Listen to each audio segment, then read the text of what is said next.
ntabwo turi photocopy buri muntu ni original usinzi bwawe ukomeze uciye umugore wawe ejo nzasabana babiri ntabwo Imana izakwemerera ntabwo Imana izakwemerera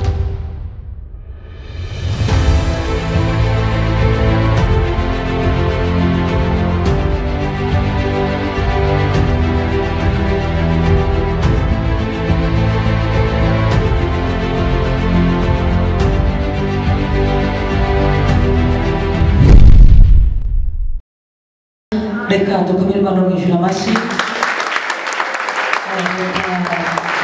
twakire umuyobozi wacu atubwire icyo Imana yadutumyeho kuri uyu munsi mwiza w'umugisha, umunsi w'umunezero, umunsi w'imbabazi.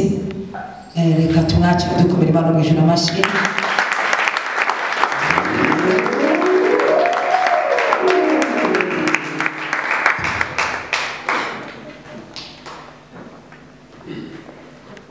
Yesu ashimwe cyane muranyakiriye murakoze ayo mashyi yayanjye koko nakiriye ariko ngiye ntacyo nabagezaho cyanjye ku giti cyanjye ariko tugiye kwakira Umwami Yesu duhagaze noneho buri muntu wese amwakira mu cyubahiro cye mu izina rya Yesu.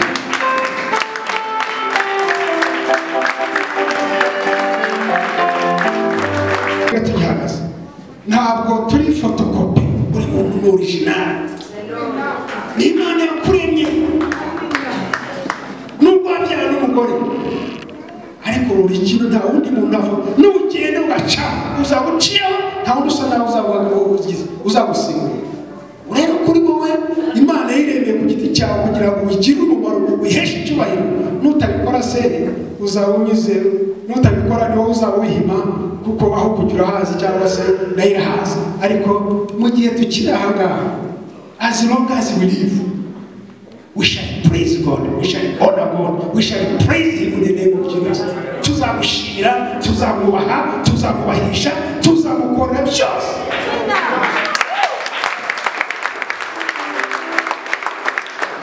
Uzimana Dawudi, Imana yashimaga Dawudi yarayimenekeraga mu mutima wose.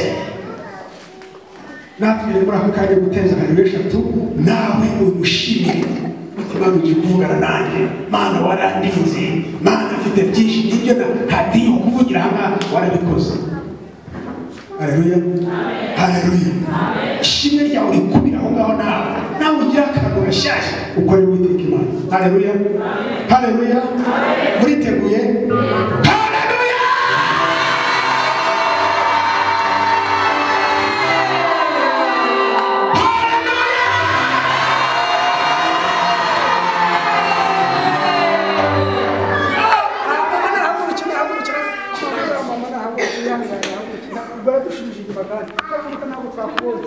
Aguruka tugiye kongera gutangira.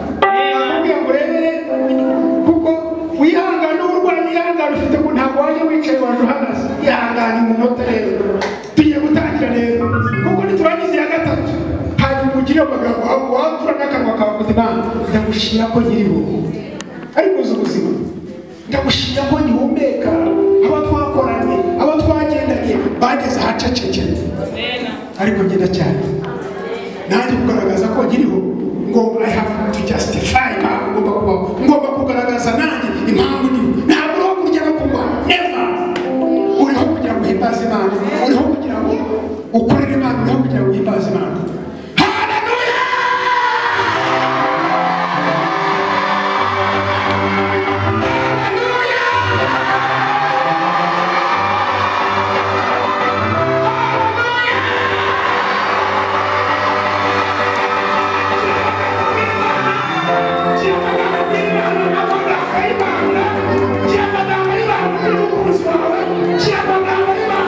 Hari ahantu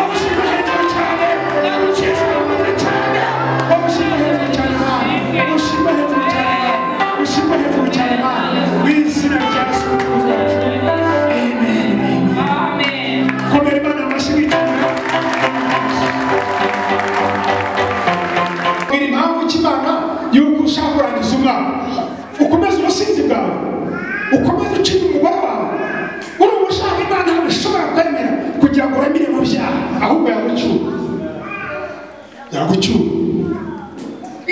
ninde yashaka kuraba urameze mu burayi bwawe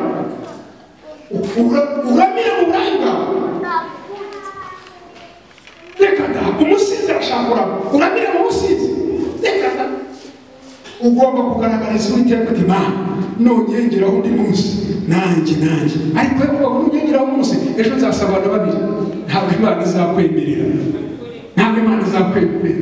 aha ariko nibwira ibintu bibera Imana yavuga ngo nkunda basenga mu kuri no mu mwuka garagaza ukuri rero impamvu usaba Imana kugira ngo n'ejo uzongereho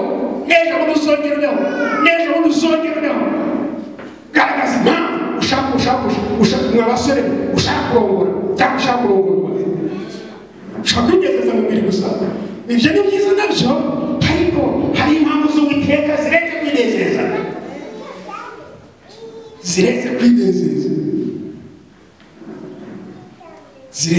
Imana buri kimwe cyose Imana ishaka inyungu muri icyo kintu Imana ishakamo inyungu mu rushaka rwawe rushakamo inyungu hejuru yo kunezerwa n'ibyo ariko nayo irashakamo inyungu mu rushaka rwawe mu rugo rwawe urwahinduye akabari atansiyo urugo rwacu ntabwo rugomba kuba akabari hari indirimbo ivuga ngo nejejwe na Yesu natunganijwe n'amaraso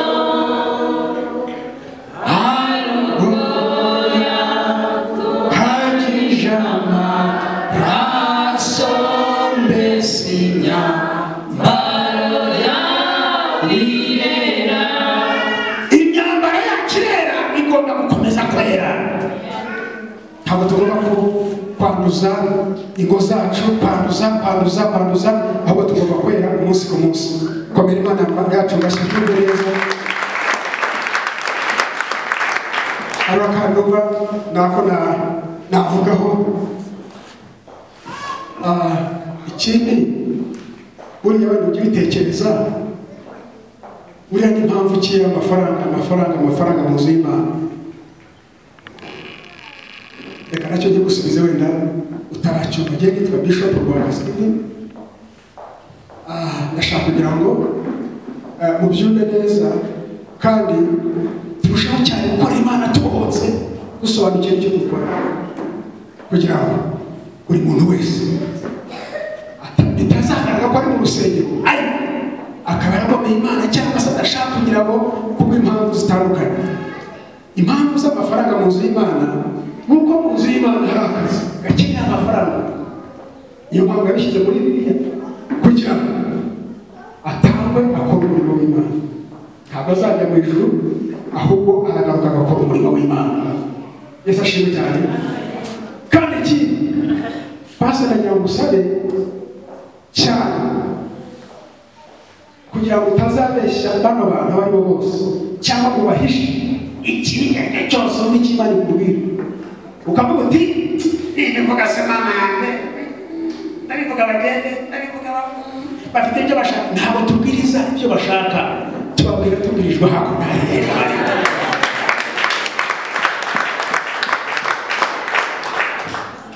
haleluya ntabwo tubabwiriza ibyo mushaka tubabwiriza ibiva hejuru hariya kugira ngo babashe kuzabyakira n'umutima ukunze bizamufashe kugira ngo bizamuheshe ingororano ndetse bizamuheshe umugisha ndetse bimuhe n'iherezo ryiza niyo mpamvu rero tubabwiza ukuri twebwe isharire cyangwa ikunde bigira gute ariko nuko biteye kuko turashaka kwezwa rwose kugira ngo tube dutunganye tudafite ikizira n'umunkanyari turarwana n'ikinyoma twarazwe n'abakurambere n'amadini twahozeho ikinyoma kuriya bagira gutya kuriya barashaka kutwiba kuriya bashaka kugira gutya icyo ni ikinyoma ari ikinyoma gisimuzwa n'ukuri kandi ukuri n'ijambo ry'Imana Yesu ashimwe cyane haleluya buri Imana ivuga icyacu kandi ifite iki gikurikira kugira ngo kugira ngo ubashe gusohoza cyangwa se ibashe gusohoza icyo yasezeranye cyangwa se icyo yasezeranyije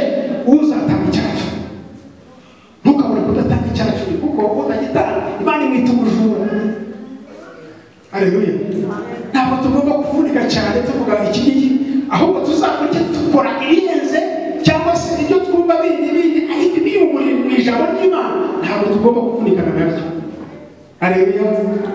Mujye mutanga icyacu. Udatanga icyacu Imana imwandikira ko ari umujura, kandi nta mujura uzabwami bw'Imana.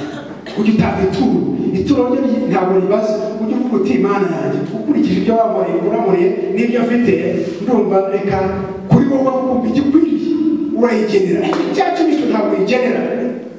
Icyacu kirabaza ni umubare. Icyo uzakora cyose utari mu hamwe y'Imana ntabwo uzagera ku cyo ugiye. Kubera iki? Imana ikorera mu ijambo ryayo. Ibya Yeremiya 1:12. Yeremiya 12. Wabonye Yeremiya ko ni ijambo ryayo. Ntabwo iri ni ijambo ryayo kugira ngo izabisohoze. Rero twebwe tugenda mu ijambo ry'Imana, tukavuga ijambo ry'Imana, tugakorera mu ijambo ry'Imana, kandi ibyo byose hakava umusaruro. Haleluya. Amen. Kabubiremo ijambo ry'Imana rihibize sayansi ijana ku ijana. Sayansi igomba kugenda mu ijambo ry'Imana. Buri kimwe cyose kigomba kugenda munsi y'ijambo ry'Imana, kuko ijambo ry'Imana rivuga. Nk'ubu ijambo sayansi iravuga ngo Mungu wa sida ntabwo barabona imiti yayigenda wipfire, ariko baguha ikinini kiguporonja ubuzima, ariko uzapfa iherezo, uzapfa wishwe na sida, uzapfa wishwe na kanseri, kuko iyo miti ntiraboneka. Bajya bavuga ngo sida, kanseri, turapfuye turashira. Muganga akaguha ibiporonja ubuzima, ariko ijambo ry'Imana rimanutse. Twebwe twirinda yuko Imana ishobora byose, Imana ikiza indwara zose. Haleluya. Duhagana mu ijambo ry'Imana rijyanye no kwizera, tuvuga tuti Imana yacu yavuze ngo ni Imana ishobora byose, ni Imana ibabarira abantu ibicumuro byabo, yaragize ikabakiza indwara zabo. Muganga turapfuye, yakubwira turapfuye, nawe ashingiye muri sayansi, ukamubwira sayansi reka reka runaka arapfuye niba yarapfuye yaramaze. Urahari ntabwo mwarema mu munsi umwe, nta gahunda yo kujya gute, niba yagiye igihe kigeze aragende ntagende, ariko wowe none se kishe Yakobo, uwishe Yakobo yashoboye Petero, yishe Yakobo ngo arashokera bajya kwicara Petero. Haleluya. Uwiteka aratabara. Icyo Yakobo yagendeye nawe ukizi, ariko umenye neza yuko Petero atamukurikiye. Uwishe Yakobo yasimbutse ajya gufata na Petero ngo wice, ariko ntiyamushoboye. Icyatwaye abandi cyarabatwaye sawa, ariko wowe urashinga ntabwo umeze nabo, ufite ukuntu umeze, ufitanye ibanga na so, ufite ko bimeze. Icyabishe cyangwa ujya guhindisha umushyitsi, uzabaho kubiteka, uzakora kubiteka nawe uzikora icyo bizagereza.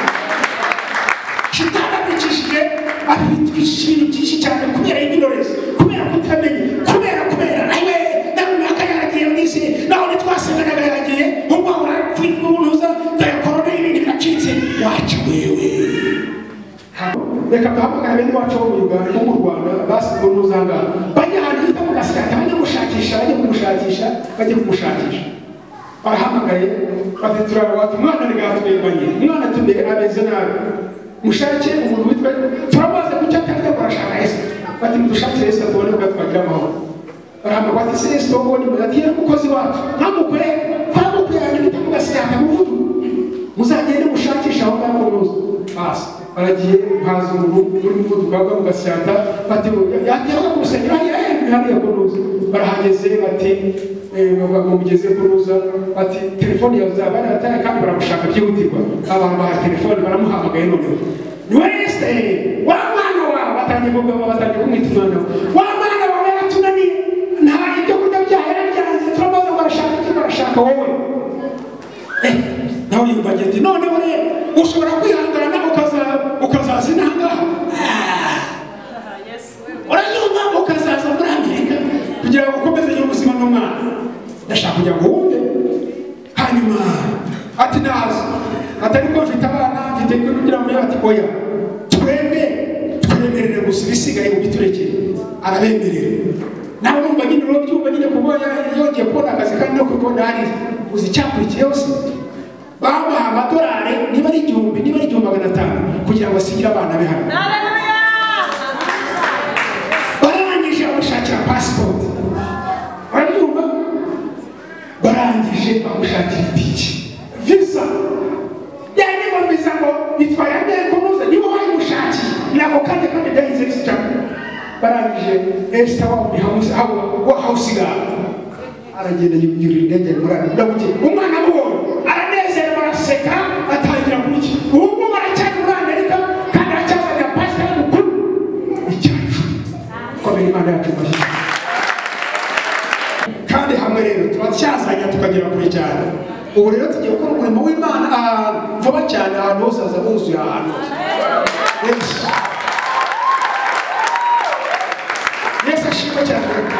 Yesu ashimwe cyane kandi bikozwe natwe n'umwuka wera Yesu arabafasha cyane kugira ngo ajye kwasoma ndashaka kubabwira ko muri abakozi b'Imana mwese turi abakozi b'Imana kandi Imana tugomba kuba turi abantu Imana ibona umusaruro ukagaragaza impamvu uriho kubera ko uri gukorera Imana mu rwego rwawe no mu mwanya wawe ugomba kugaragariza Imana none ikazanira igukura kuri urwo rwego igushyira ku rundi rwego tugenda tuva mu rwego tujya ku rundi rwego tuva mu bwiza tugera mu bundi bwiza siko twatangiye kandi siko tuzahera mpaka tujya mu bundi bwiza bitewe n'Imana kandi umva rero nadusabire uwo murongo umwe gusa uretse tugendemo ngo igituma ise amukunda igituma data akunda nawe igituma so azagukunda nawe igituma Imana izagukunda Yesu yatanze icyerekezo yatanze icyo kureberaho aravuga ati ntabwo data akunda kubera ko ari umwana we reka da hariho urukundo rw'umwana aravuga ati data ntabwo ankundira ko ari umwana we ndabizi arankunda n'icyara cy'ubundi ariko si icyo ankundira haleluya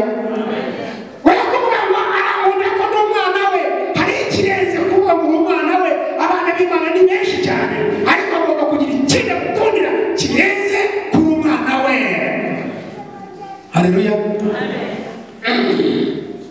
none umubyeyi n'umwana we arakina n'ibyisawasawa arakina nawe umusore agasigaye yikoza biriya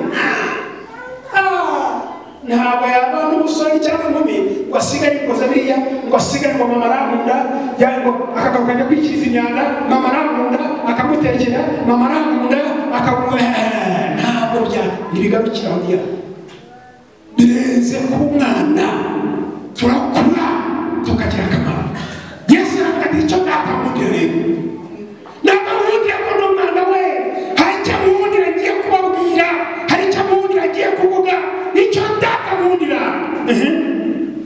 icyo data nkundira igituma data nkunda nuko nta ubugingo bwanjye muri kiyaga nuko igituma data nkunda nuko nta ubugingo bwanjye nuko nta ubuzima bwanjye nuko nitanga nuko Imana yandeba yareba niba gukora bya bindi nagomba kumukorera Imana yandeba niba gutanga niba kwihakuya niba gukora n'imbaraga nyinshi no gutanga ubuzima bwanjye ati icyo ngicyo nicyo data nkunda haleluya icyo data nkundira niba kuya nshaka abarimbuka niba kuya muri cyane abantu baguye niba kuya muri cyane icyo data nkundira nuko nta ubugingo bwanjye nuko nta ubuzima bwanjye icyo data yakundira we niki sukuza hangana ujya mu mwana wawe gusa oya ugomba kugira akamaro mu nzu ya so ugomba kugira akamaro imbere ya data ugomba kugira icyagukundira niba ari ukubyina Mana yanjye we byina kwawe ubyine we wihakuye rwose umubyine uca agahigo uvuga ati icyo data nkundira nuko mubyinira Mana yo mu ijuru nawe yari mu ijuru avuga ati Yesu ko Yesu abamuca cyane uko biri